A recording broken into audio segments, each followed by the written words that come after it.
Hi hello బాగున్నారా? ఈరోజు నేను కాకరకాయ పొడి చేస్తున్నాను.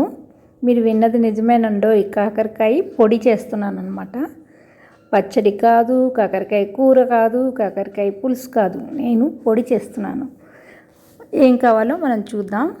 వేడివేడి అన్నంలో కాకరకాయ పొడి వేసుకొని నెయ్యి వేసుకొని ఈరోజు తిన్నాం అనమాట. చాలా టేస్టీగా ఉంది. ఈ రెసిపీ ఎలా చేయాలో చూపిస్తాను. మీరు కూడా ట్రై చేసి చూడండి. మాకైతే తెగ నచ్చేసింది. మేము అందరం తిన్నాం అనమాట. అంటే పిల్లలు ఎప్పుడైనా చేదని తింటారు కదా, ఇది అసలు చేదుగా లేదు, చాలా టేస్టీగా ఉంది. నేను బెల్లం ఒక్క రవ్వ వేసాను అంత, అంటే టేస్ట్ కోసం వేసాను, ఎక్కువ తీపి కూడా వేయలేదు. చాలా బాగుంది. మీరందరూ కూడా ట్రై చేసి చూడండి అనమాట. ముందు 1/2 కేజీ కాకరకాయ తీసుకున్నాను. మంచిగా కడిగి పక్కన ఉంచాను అనమాట. ఇప్పుడు మనం తురుముకోవాలి. కాకరకాయ తురుముతున్నాను. తరిగి ముక్కలు కూడా చేసుకోవచ్చు, కానీ తురిమితే బాగుంటుందని, ఫ్రై చేయడానికి ఈజీగా ఉంటుందని నేను కాకరకాయలు తురిమి పక్కన ఉంచుకున్నాను అనమాట. దాంట్లో ఉప్పు పసుపు వేసి పక్కన ఉంచాను. ఆ తర్వాత పొడికి కావాల్సిన పదార్థాలు వేయించుకుందాం.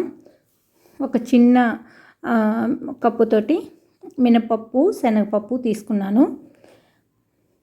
అంటే ఇవి టేస్ట్నిస్తాయి, పొడికి చాలా బాగుంటుంది. మినపప్పు కంపల్సరీ వేసుకోవాలి. శనగపప్పు మన ఇష్టం, దాన్ని బట్టి. మెంతులు కొంచెం, మిరియాలు కొంచెం, అన్ని టీ స్పూను 1/2 స్పూను అలా వేసుకోవాలన్నమాట. మెంతులు, జీలకర్ర, మిరియాలు, ధనియాలు 1 స్పూన్ వేసుకోవచ్చు. మినపప్పు శనగపప్పు, ఆ తర్వాత ధనియాలు వేసాను. మంచిగా ఫ్రై చేసుకుందాం. డ్రై రోస్ట్ చేసుకోవాలి. నెక్స్ట్ మిరపకాయలు కూడా వేసేసుకోవాలి. ఒక 10-15 మిరపకాయలు వేసుకోవచ్చు. ఒక 1/2 కేజీ, నేను ఒక 1/2 కేజీకి పైన ఉంటాయి.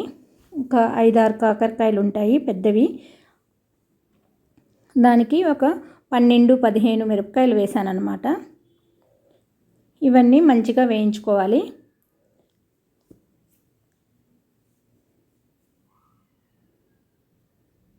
ఒక స్పూన్ కానీ 2 స్పూన్లు కానీ ఆయిల్ వేసి మంచిగా ఫ్రై చేసుకోవచ్చు. ఫస్ట్ ఎండుమిర్చి వేగిపోయాయి, పక్కన తీసి ఉంచాను. ఆ తర్వాత ఈ మినపప్పు శనగపప్పు, ధనియాలు, మిరియాలు, జీలకర్ర అన్నీ మంచిగా వేయించాను అనమాట.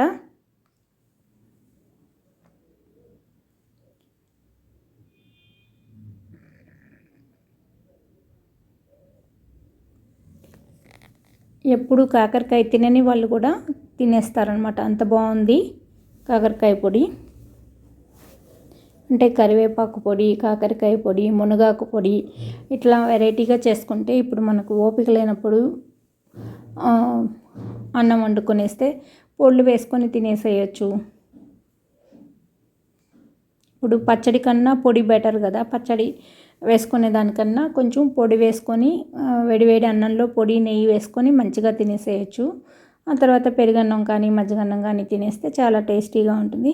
ఆ రోజు లంచ్ కానీ డిన్నర్ కానీ అయిపోతుంది అన్నమాట. మంచిగా రోస్ట్ అయిపోయాయి, చూసారా, బాగా వేగిపోయాయి. ఇవి పక్కన తీసి ఒక 10 నిమిషాలు చల్లారిన తర్వాత మనం మిక్సీ పట్టుకుందాం. ఇప్పుడు కాకరకాయ మనం ఉప్పు పసుపు వేసి పక్కన ఉంచాం కదా, అది కూడా వేయించేసుకుందాం. కాకరకాయ ఉప్పు పసుపు వేసాం కాబట్టి వాటర్ అంతా దిగిపోతుంది. మనం ఇలా చేత్తో ప్రెస్ చేసి, అంటే పిండినట్టు చేసి ఆ తర్వాత పెట్టుకోవాలి. అలా పెడితే ఇలా డ్రై లాగా వస్తుందన్నమాట. చూసారా ఎంత ఇప్పుడు బాగుందో పొడి పొడిగా. ఇప్పుడు దీన్ని బాగా వేయించుకుందాం. దీంట్లో ఒక 2 స్పూన్స్ ఆయిల్ వేసుకోవచ్చు. అది మనం తినే దాన్ని బట్టి, వేయకపోయినా బాగుంటుంది. మరి ఆయిల్ లేకుండా వద్దు అనుకున్నప్పుడు ఇలాగే వేయించేసుకోవచ్చు. నేను డ్రై రోస్టే చేశాను. ఆల్మోస్ట్ ఒక 5-8 మినిట్స్ దాకా పట్టింది వేయించడానికి.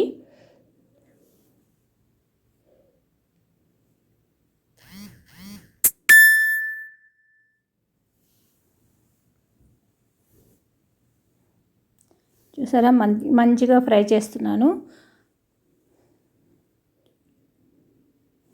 కొంచెం ఫ్రై అయ్యాక ఆపేద్దాం.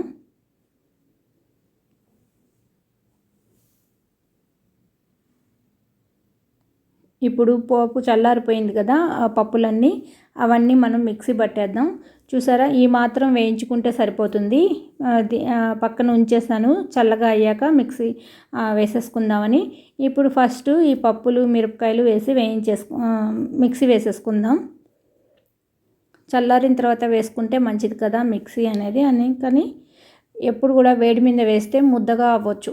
ఇలా చల్లారిన తర్వాత వేస్తే పొడి పొడిగా వస్తుంది. ఏదైనా సరే, పల్లి పొడి కానీ నువ్వుల పొడి కానీ ఇట్లాంటివన్నీ ఏదైనా వేడి మీద పడితే చట్నీలా అయిపోతుంది అన్నమాట, మెత్తగా అయిపోతుంది. ఇప్పుడు చూసారా, పొడి మిక్సీ అయిపోయింది, పప్పులన్నీ వేసేసాను. ఇప్పుడు కాకరకాయ వేస్తున్నాను. లాస్ట్ మినిట్లో కాకరకాయ వేసి ఒక 2 రౌండ్లు తిప్పేద్దాం. మరి మెత్తగా కాకుండా వేసేసుకోవాలి. చూసారా, కాకరకాయ వేసిన తర్వాత కలర్ ఎలా వచ్చిందో. ఇప్పుడు మిగతా పప్పులు నెక్స్ట్ కాకరకాయ వేసేసి మిక్సీ పట్టేద్దాం. యాక్చువల్గా ఎప్పుడు చేసినా మా అమ్మాయి కాకరకాయ నాకు వద్దు అంటుంది. బలవంతం మీద 2-3 ముక్కలు తింటుందన్నమాట. ఇప్పుడు పొడి కలుపుకొని మంచిగా తినిందనమాట, అంత నచ్చింది. ఇప్పుడు మనం కల్లు ఉప్పు కొంచెం వేసాను దీంట్లో. ఈ సమయంలోనే బెల్లం కూడా ఒక రవ్వ వేసాను. ఇంతే వేసాను బెల్లం, అయినా కూడా బాగుంది, చాలా టేస్టీగా ఉంది కాబట్టి ఇష్టంగా తినేసాం. అది కూడా లేకపోయినా పర్వాలేదు, స్వీట్ వేయకపోయినా. ఇంకా నేను కొంచెం కాకరకాయ అనేది దానికి కొంచెం బెల్లం వేస్తే బాగుంటుందని వేసాను. చూసారా, పొడి రెడీ అయిపోయింది. వేడివేడి అన్నంలో నెయ్యి వేసుకొని ఈ పొడి వేసుకొని తింటే చాలా టేస్టీగా ఉంది. మీరు కూడా ట్రై చేసి చూడండి. నేనైతే ఆల్రెడీ తినేసాం మేము.